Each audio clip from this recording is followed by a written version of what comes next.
moi-même présente, Justin Lescure, représenté par M.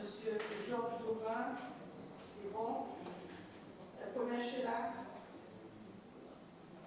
Ah oui, elle s'est excusée pour le excusez, Thomas Georges. Basile, oui. Ah, je suis désolée.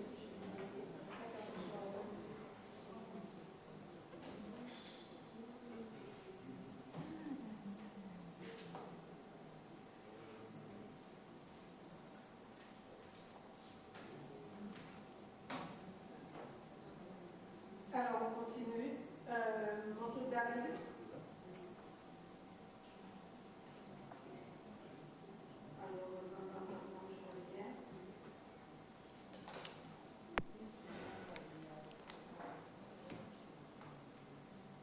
Ok, noté. Je continue. Est-ce que Mme Basile Chalus est arrivée? Montout David. Mimiatachi.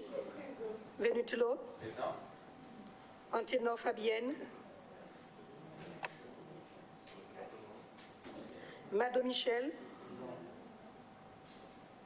Daomé Joanne, représenté par monsieur Mado. Bernadotte Denis. Eustache Jocelyne. Lérémond Josselin.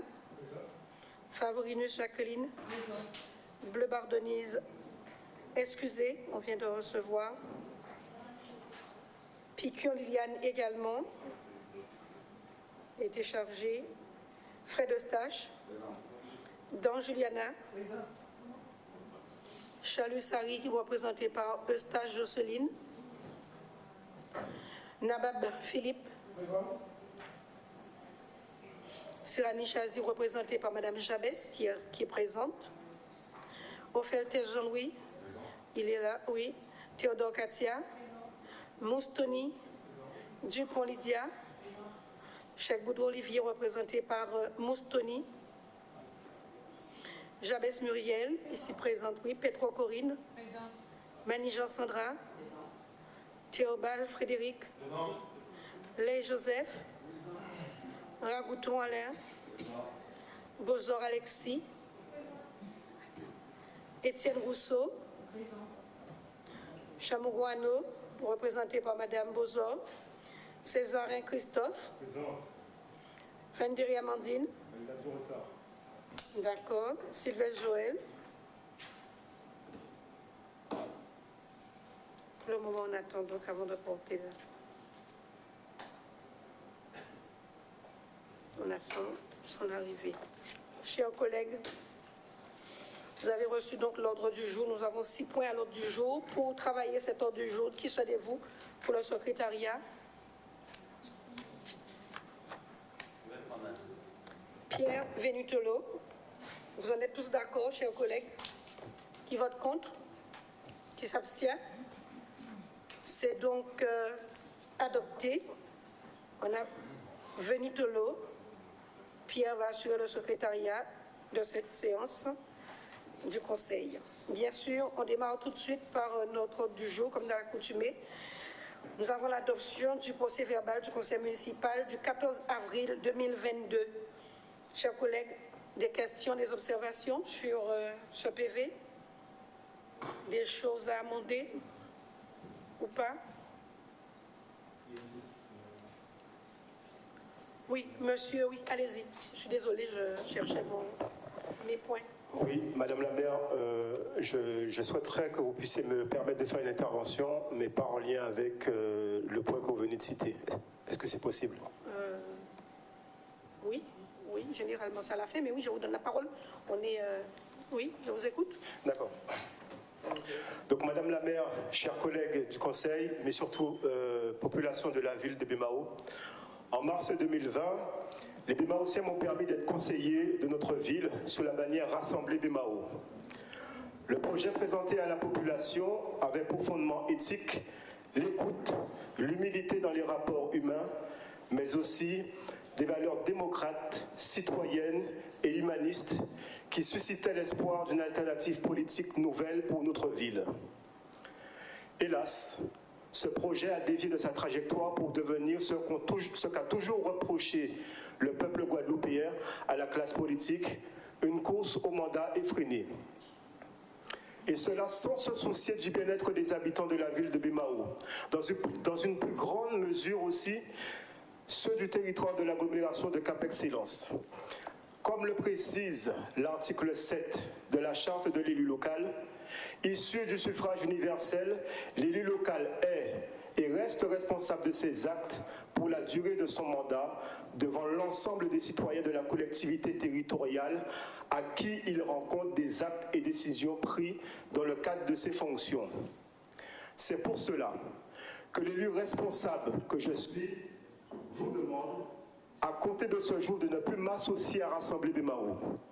Mon statut politique d'opposant libre au conseil municipal est clair. Je l'exercerai dans une démarche d'opposition constructive. C'est avec force et sagesse que je remplirai ma mission dans ces conseils et c'est en toute clarté que je rendrai compte de mes actes et décisions aux Bémaotiens. Je vous remercie de votre attention. Merci, Monsieur Césarin. On prend acte. Voilà. Nous prenons acte. Voilà. On continue. On passe donc... Oui, on continue. On n'a pas fini. Le point. Mais personne n'a parlé sur le point. Il y a eu une interruption, on ne savait pas pourquoi. Voilà, donc il a fait ce... Alors, je reviens à mon point. On continue. Je reviens à mon point. Pas d'observation sur le PV, pas de changement sur le PV, tout va bien. Qui vote contre? Qui s'abstient? Le point est donc adopté à l'unanimité. On passe au point, si vous agréez, chers collègues, je dis bien, on va donc le faire. Il s'agit de 2 points qui concernent les ressources humaines. Le premier point, le point numéro 2, en tout cas de l'ordre du jour, il s'agit de la création d'un comité social territorial CST, commun entre la ville de Bemao, bien entendu, et le CCAS. Il s'agit, on va vous le dire tout à l'heure, c'est une nouveauté, les CHSCT vont donc se retrouver dans le cadre de ce CST. Ensuite, il y a une délibération qui fixe le nombre de représentants de ce même CST. Alors, pour vous présenter ces 2 points, si vous en êtes d'accord, ensuite on va en discuter point par point, on va voter point par point. Est-ce que vous validez le principe de présenter les 2 points? Très bien. Donc, je considère. Donc, Madame Elfenor, vous avez la parole. Madame Blebao devait nous présenter ce point, un petit souci. Donc, elle s'en est excusée. Donc, Madame Elfenor, vous avez la parole. Merci, Madame le maire. Bonsoir à toutes et à tous. Donc, le rapport numéro 2, création d'un comité social territorial commun entre la ville et le centre communal d'action sociale. Chers élus, le scrutin pour les élections professionnelles de 2022 se tiendra le 8 décembre 2022. En application de la loi numéro 2019-828 du 6 août 2019 de transformation de la fonction publique et du décret numéro 2021-571 du 10 mai 2021 relatif aux comités sociaux territoriaux des collectivités territoriales et de leurs établissements publics, les comités techniques sont remplacés par les comités sociaux territoriaux. Les comités d'hygiène, de sécurité et de conditions de travail disparaissent pour les collectivités d'au moins 200 agents au profit d'une formation spécialisée en matière de santé, de sécurité et de conditions de travail créée au sein du comité social territorial. L'article 251.5 du Code général de la fonction publique prévoit qu'un comité social territorial est créé dans chaque collectivité ou établissement public employant au moins 50 agents, ainsi qu'auprès de chaque centre de gestion pour les collectivités et établissements affiliés employant moins de 50 agents. Considérant que pour des raisons de bonne gestion, il semble cohérent de disposer d'un comité social territorial commun pour l'ensemble des agents de la commune et du CCAS. La loi prévoit que par délibération concordante des organes délibérants d'une collectivité territoriale et d'un ou plusieurs établissements publics rattachés à cette collectivité, qu'il peut être décidé de créer un comité social territorial unique compétent à l'égard des agents de la collectivité et de l'établissement ou des établissements, à condition que l'effectif global concerné soit au moins égal à 50 agents. Au 1er janvier 2021, au regard... Oh là là, il me manque une page. Au regard de l'effectif cumulé des agents de la ville, alors 906 agents plus pour la ville et 20 pour le CCAS. Donc conformément au décret numéro 2021-571 du 10 mai 2021, il peut être décidé d'un CST, donc Comité social territorial commun, entre la ville et le CCAS. Le rapport numéro 3, délibération fixant le nombre de représentants du personnel instituant le paritisme numérique et la formation spécialisée en matière de santé, sécurité et de conditions de travail au sein du comité social territorial, CST. Donc, les scrutins pour les élections professionnelles, chers élus, de 2022 se tiendra le 8 décembre 2022. En application de la loi du 2019, du 828 du 6 août 2019 de transformation de la fonction publique et du décret numéro 2021-571 du 10 mai 2021 relatif aux comités sociaux territoriaux des collectivités territoriales et de leur établissement public, les comités techniques CT sont remplacés par les comités sociaux territoriaux CST. Les comités d'hygiène, de sécurité et de conditions de travail, CHSCT, disparaissent au profit d'une formation spécialisée en matière de santé, de sécurité et de conditions de travail créée au sein du CST.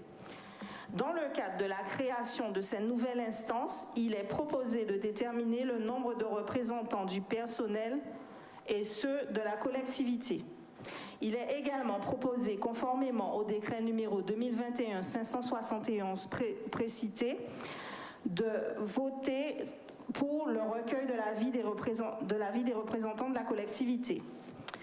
Donc, pour la détermination du nombre de représentants du personnel et des représentants de l'administration au comité social territorial, au 1er janvier, au regard de l'effectif des agents relevant du CST que j'ai précédemment cité, conformément à l'article 4 du décret numéro 2021-571, le nombre de représentants titulaires du personnel est compris entre 4 et 6. En conséquence, il est envisagé de fixer le nombre de sièges de représentants titulaires du personnel au nombre de 6. Les suppléants seront en nombre égal. Il est proposé de maintenir la composition paritaire du CST en fixant à 6 le nombre de représentants titulaires de l'administration. Ceux-ci seront désignés par le maire parmi les élus de l'Assemblée délibérante. De même, 6 suppléants seront désignés. En outre, il est précisé qu'en vertu du Code général de la fonction publique et de l'article 29 du décret 2021-571 du 10 mai 2021 précité, la composition du CST respectera la part de femmes et d'hommes appréciée au 1er janvier 2022. Détermination du nombre de représentants du personnel et de représentants de l'administration dans la formation spécialisée en matière de santé, de sécurité et de conditions de travail. Cette formation spécialisée du comité est instituée en application de l'article L251-9 du Code général de la fonction publique. Elle est consultée sur la teneur de tout document se rattachant à sa mission et notamment au sujet de règlements et de consignes que l'autorité territoriale envisage d'adopter en matière de santé, sécurité et de conditions de travail.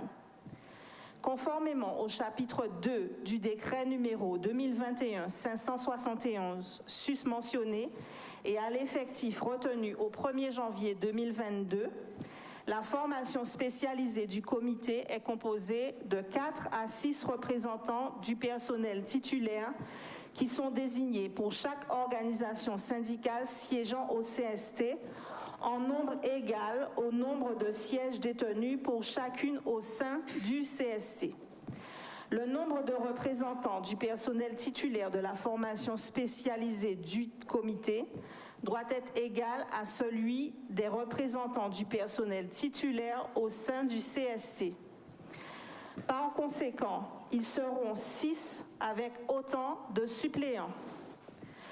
Les représentants de la collectivité désignés par le maire au sein des élus de l'Assemblée communale seront également au nombre de 6 avec autant de suppléants. Le président de cette formation spécialisée est désigné par l'autorité territoriale parmi les membres de l'Assemblée communale. Et pour le vote des représentants de la collectivité, la loi stipule que désormais une délibération de l'organe délibérant doit être prise pour permettre aux membres du collège employeur de voter. Donc, il vous est demandé de bien vouloir en délibérer pour ces 2 points. Merci, Madame Elfenor. Des questions, chers collègues, déjà sur le tout premier, le point 2, sur la création du CST. Veuillez noter l'arrivée de Madame Fendere. Vous l'avez fait? Très bien.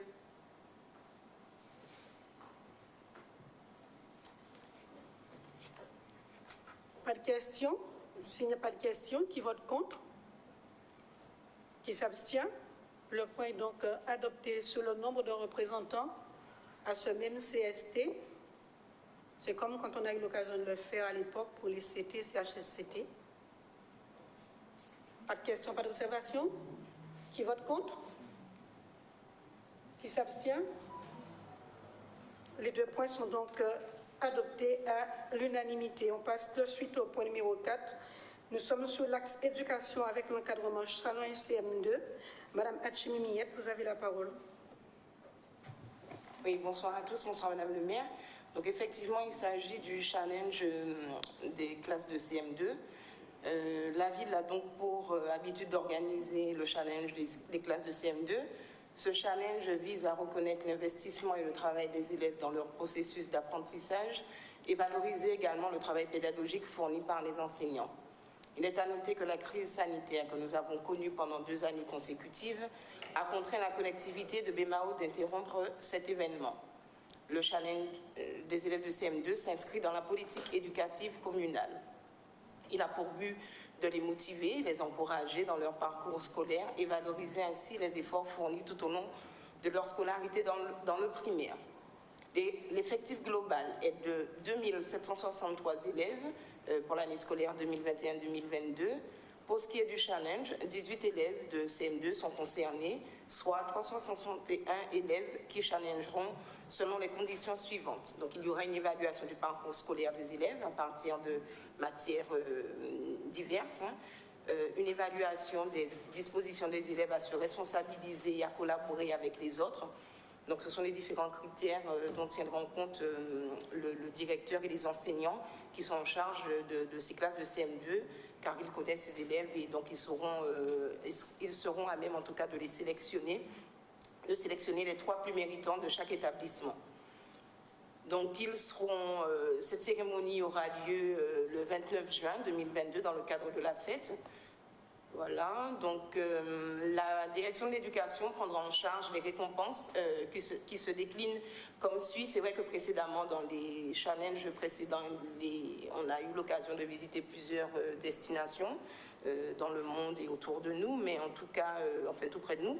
Mais cette année, donc, nous avons revu cette manifestation puisque les événements des 2 ans précédents nous ont obligés à changer un petit peu le profil. Donc cette année, il n'y aura pas de voyage comme à l'accoutumée, comme je le disais, mais les enfants auront droit à un certain nombre de récompenses sur notre territoire de Guadeloupe qui est fort riche en possibilités.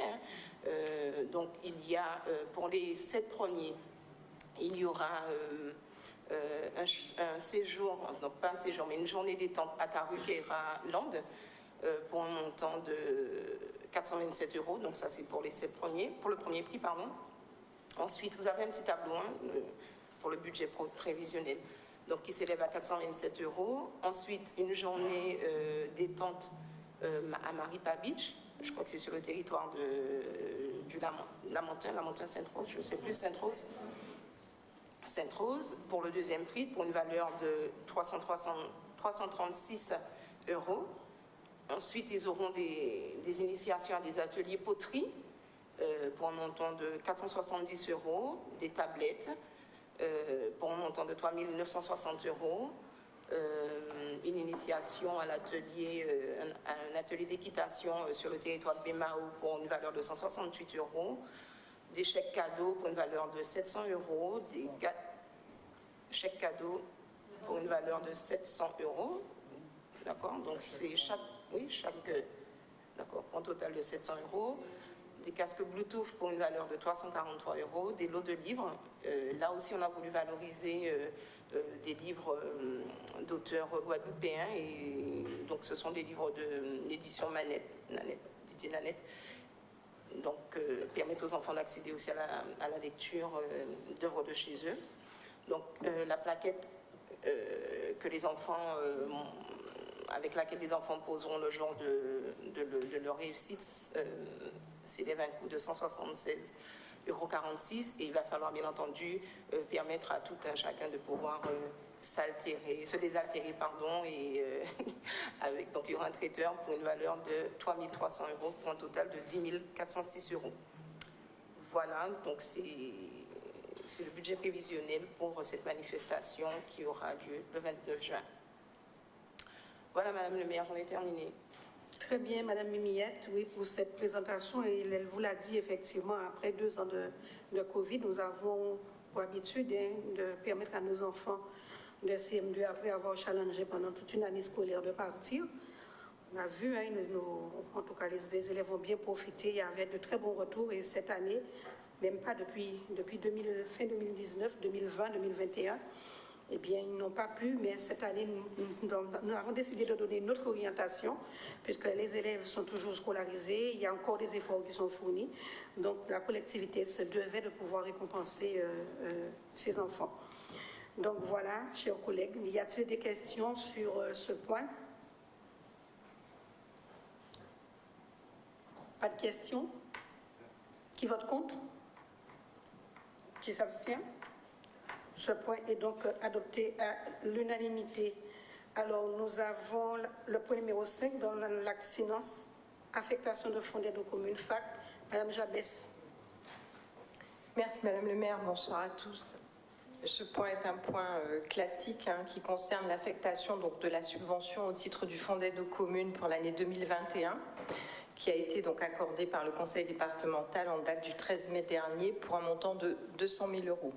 Donc il vous est proposé d'affecter cette recette sur l'opération démolition et reconstruction du mur du stade et travaux annexes inscrits au chapitre 41 réaménagement du stade. Il vous est demandé d'approuver cette affectation. Merci de votre écoute. Merci, chers collègues. Elle l'a dit, comme chaque année, donc c'est un classique et qui revient et qui est versé dans le volet investissement. Des questions, des observations? Pas de questions, pas d'observations. Qui vote contre? Qui s'abstient? Ce point est donc adopté à l'unanimité. On passe de suite à l'attribution de subventions, chers collègues. Plusieurs donc, associations ce soir. Nous allons donc vous faire un certain nombre de propositions qu'il s'agira d'amender. Alors avec la SBM, la CBM, qu'est-ce que j'ai dit? Bien, pourquoi pas, ça mérite d'être créé, on va trouver qu'est-ce qu'on met dedans. La CBM, là on est sur le volet athlétisme, on vous propose 3 500 €. L'association propose de promouvoir et développer la pratique de l'athlétisme, organiser des activités éducatives et socioculturelles, participer à compétitions régionales et au championnat de France. Donc, On vous propose 3 500 € sur 4 000 € demandés. Et on propose aussi d'accompagner sur l'enveloppe de la ville Cap Excellence à hauteur de 3 000 €. Voilà. Donc, montant demandé 4 000, proposition 3 500, enveloppe CAPEX 3 000. C'est une association qui fonctionne très bien, qui donne beaucoup de résultats et qui, c'est vrai, demande très peu à la collectivité. C'est l'une des associations qui demande vraiment très peu et qui donne de très bons résultats. La ZUP,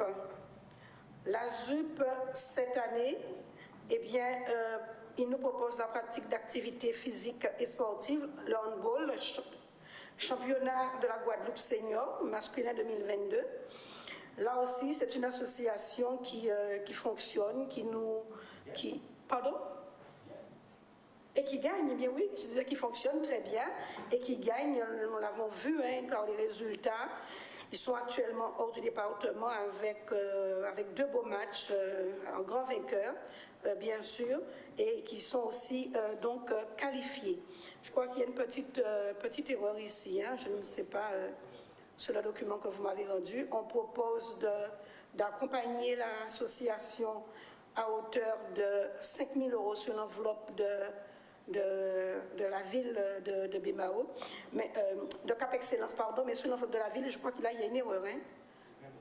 Oui, tout à fait, il y a une erreur. 20 000 € pour l'enveloppe de la ville et 5 000 € sur l'enveloppe de Cap Excellence.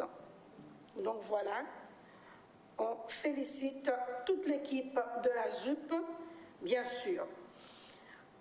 Ensuite, il y a le BMBC qui nous propose la pratique du basketball, toutes des activités socioculturelles affiliées à la Ligue régionale de basketball de la Guadeloupe. La ville, sur un budget proposé à la collectivité 30 000, la ville avait donné 20 000 € l'an dernier et 5 500 CAPEX. On vous propose de réitérer 20 000 pour la ville et 5 500 pour Cap Excellence, dont un total de 25 000. Excelsior, pardon, je suis désolée, club cycliste de la ville de Bemao, bien sûr, qui a tout un programme d'activités pour l'année, comme à l'accoutumée, avec un certain nombre de courses d'animation du territoire de Bemao. Sur les 23 000 demandés, on propose 22 500 € plus 4 500 € sur l'enveloppe de Cap Excellence. Ensuite, le Pétanque Club de Bellecour, le club pétanque, cette année, comme à l'accoutumée, nous propose un programme d'animation dans le cadre de la fête. La ville vous propose d'accompagner le Pétanque Club sur un montant de 2 000 €. 2 000 € demandés, 2 000 € accordés. Le Real Club de Bragelogne nous propose un certain nombre d'activités sportives, basket, danse, football, randonnée, des activités aussi également culturelles dans le cadre de l'animation du quartier de Bragelogne. Nous vous proposons d'accompagner le Real avec 5 000 € pour la ville et 2 000 € pour Cap Excellence. 7 000. La NASA, Aventure nautique Sainte-Anne, ça c'est dans le cadre du Traditour. Donc il y aura une étape sur le territoire de la ville de Bemao. Je vous propose donc d'accompagner à hauteur de 6 000 € puisque nous avons de nouveaux éléments. Donc on vous propose 6 000 € pour la NASA sur les 8 000 € demandés. Sachant qu'une enveloppe a déjà été validée à hauteur de 10 000 € au niveau de Cap Excellence sur l'enveloppe Cap Excellence cette fois. Tropical Danza, qui nous propose un certain nombre d'activités, notamment réunir les jeunes pour le développement de la culture, le sport et les loisirs. Nous, sur 6 000 € demandés, nous vous proposons d'accompagner à hauteur de 5 000 €. CSF Moutier, c'est une association qui organise le Grand Prix du Tamarinier, une course cycliste qui s'est tenue d'ailleurs le week-end dernier pour les férus de la Petite Reine. On vous propose de les accompagner à hauteur de 2 500 €. Donc voilà, chers collègues, pour les demandes de subvention. Alors, on va faire un tir groupé si vous n'en voyez pas d'inconvénients, sauf si vous avez des associations dont vous rejetez les subventions. Quand je dis tir groupé, c'est-à-dire on vote contre ou pour l'ensemble. Ça vous convient, oui ou non, plutôt que de faire tour à tour? J'ai présenté et ensuite, vous en êtes d'accord? Très bien. Donc, sur les enveloppes qui ont été allouées, qui votent contre? Qui s'abstient? Ces points sont donc adoptés à l'unanimité. Je vous remercie, chers collègues, pour le monde associatif, bien sûr. Il ne me reste plus qu'à vous remercier pour la bonne tenue de ce conseil, en vous souhaitant une excellente fin de soirée et un bon week-end, puisque déjà demain, il y a un week-end prolongé qui s'annonce. Bien, merci à vous et bonsoir chez vous. Merci.